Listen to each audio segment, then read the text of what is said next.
Hey guys, how's it going? Crane here. Today I want to give you guys a sponsored Marvel Future Fight video. So this is going to be a bit of a different game. As you can see in the background, it's kind of like an awesome RPG game in the Marvel Universe. They have just an insane amount of content. This is a mobile game, and out of all the mobile games that I've played, I think it has the absolute most depth to it. This is not a new game, it's been out for some time now, and because of that, there's just so much to explore, there's so much to learn. I know there's a lot of you guys out there that love Marvel and really like to dive in some really complex, some really long-term gameplay games, and this is absolutely one of those. Just to show you guys what I'm talking about here, so in the menu, they have like tons of different game modes. I'll show you guys that in a second. In the character selection, you can just kind of understand what we're dealing with here. So I've mostly mained Magneto, but because I just completed the new X-Men quest, I now have a level 60 Wolverine. I'll probably switch over to maining Wolverine, but just so you guys understand just how much info and stuff is in this game. So this is my team here, the Magneto Wolverine Rogue. Magneto's the leader. Each hero in the game has its own leader bonus, and Magneto's is particularly good. Some heroes are known kind of as like leader heroes. You get certain bonuses for having team, so you can kind of see the team bonuses that are active. You can see all of them there. Decide to check out the game. So if you have Magneto and Wolverine on the same team, you get all attack and crit damage, and so on and so on. So there's that aspect.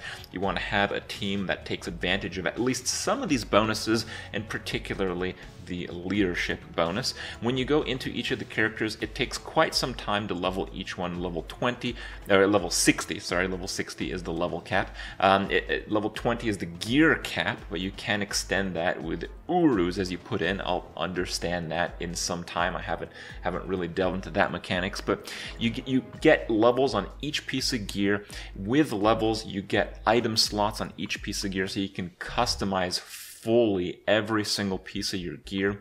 The main gear piece that is unique is an obelisk, and an obelisk has very different stats. You can combine them, you can manipulate to try to get the stats that you want. There's certainly some RNG in this, and with that generally takes some time to really get a good one.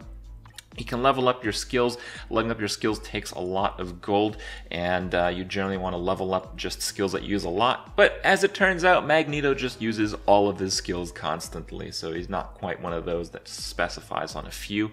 Your ISO 8 bonus is kind of like you roll for a set bonus, so certain combination of gems maxing out at 8. If you have those exact colors and roll that one, you get that set bonus by matching the colors of the gems, and each of the gems have their own stats, and you can enhance them, and if you get really lucky, you can get higher level ones. I didn't even actually know I had that one.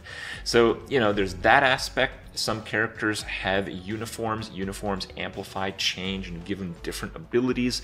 Eventually, the end goal is to advance your character to a tier 2 character, and once I get a few more Magneto little guys here, should be able to make the big push. Tier 2 is kind of like the end game for a character, and because everything that you get in this game is kind of limited in terms of materials, in terms of experience, in terms of just everything, you really need to be smart about how you focus your strengths. So some characters are really strong at tier 2 bonus compared to just a normal version. Some don't actually gain very much, so because you don't gain that many resources to upgrade characters to tier 2, you want to pick the very good heroes that are just overall very strong, get those to tier 2, and you want to pick the heroes that don't need tier 2 to be very good, and you want to focus on those as well, because you won't be able to just tier 2 all of everything that you want.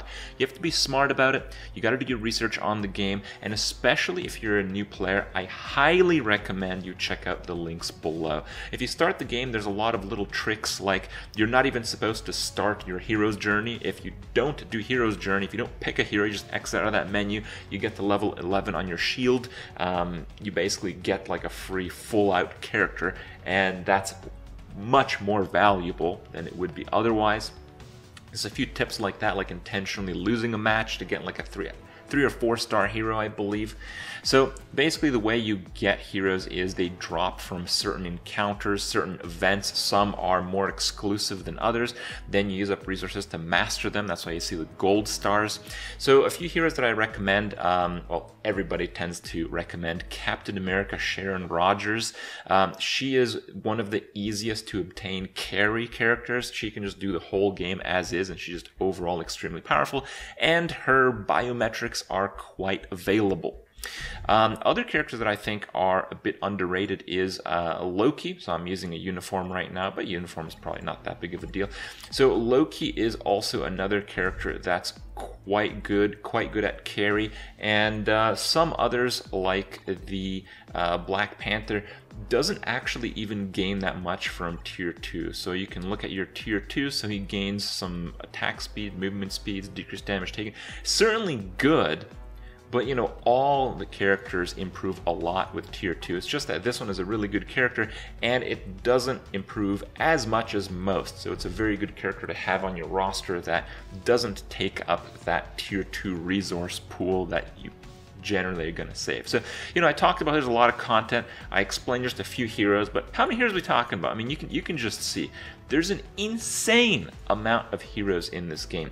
And this game has been out for some time, but it's getting updates constantly. The community is amazing. The people, like the moment I started playing this game, I had a bunch of people that wanted to play with me. It's just awesome. The Reddit community is very healthy, very helpful in helping players with their questions. I have links for all those below as well. Just crazy amount of characters, and you guys know, new Marvel movies coming out all the time, new Marvel content's coming out all the time. This game is updating constantly to tailor with that. So recently, one of the big additions was the Rise of the X-Men Epic Quest, and I actually just completed it today. So it took quite some time. These epic quests can take months, but is it worth it? Yeah, you kind of get some of the best stuff in the game. It's kind of like the main objective that you want to try to follow.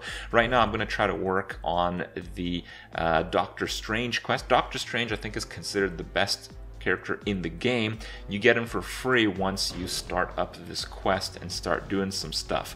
You have to level him only through the quest, so you have to do quite a lot to get them powerful, to get them to a respectable state. But you get them right away. You get Wolverine right when you start the X-Men story here. Like, look how many missions there are. It's just insane. So much you gotta do. But at the end, Wolverine is one of the absolute best characters in the game. I think for PvE content, he is right about Doctor Strange level.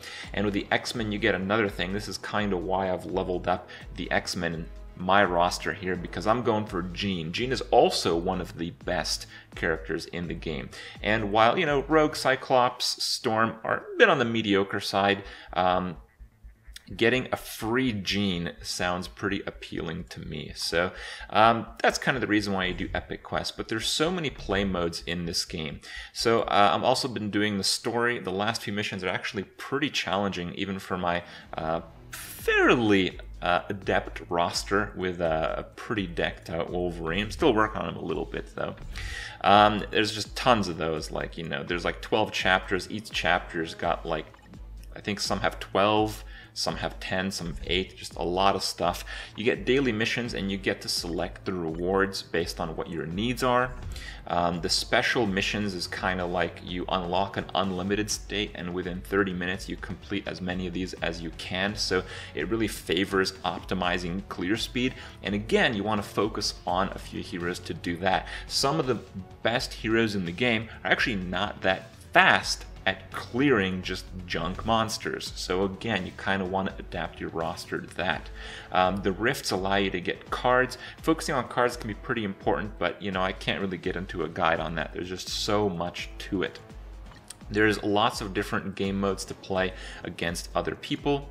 There's the challenge modes are really a big part to the game. The Villain Siege is a pretty simple one you encounter early on. It's like level 25, whatever, you can do that one. This one's also pretty easy. And even the hard one, I think with a reasonably geared out level 60 you can do. The world bosses start to get pretty interesting. The Shadowland is very, very interesting. I'm kind of locked out for these, but you know, just so you guys get the idea. So you get some really crazy rewards. You're up against some very difficult bosses, and you see my roster is actually really tiny. Why is my roster really tiny? Well, it's because when you use a character in one of these encounters, you can't use it on a repeat attempt, and it's similar in the Shadowlands. In Shadowlands, I think it has like 24 or 25 chapters. It has like a ton of stuff, 25 chapters. So, you know, to have 25 squads of characters that can clear the difficult content that are balanced out, you know, that is a real end game goal. And the co-op missions have very similar restrictions and very similar rewards. So it's a game that has so much into it. In terms of depth, I think it competes even with the top desktop games. It's getting constant updates. Most of the players, while they are veteran, they're very helpful. So if you do want to check out the game, I think it is actually a pretty good time to. The new player rewards are huge. Right when you start off, you get a 6-star hero. Make sure you use that wisely. My biggest advice to you guys: play the game, but learn what people have to say, particularly for the new players, before actually doing anything. Because it is not a new game, it's important to learn from their experience so you can move on from that and then, you know, basically use that and dominate the game. So, hope you guys check out the game. I hope you guys do enjoy it. I've certainly enjoyed it. I only streamed for a few days, about a week back, but I've been playing non-stop ever since, and those that are avid stream viewers probably can tell that I've advanced my account quite a bit since then, and I'll probably give you guys an update on stream in a few weeks, maybe a month or so time, to see where I'm at in all the challenge modes and all the bosses and all that. And yeah, I kind of await not only just the upcoming Marvel movies, but the updates that will correlate with that this game will have. Hope you guys enjoyed my review here, not necessarily a review, hope you guys enjoyed my experience and my knowledge of the game, and I hope you guys use that wisely when playing. If you do, use my link below, and I'll see you guys tomorrow.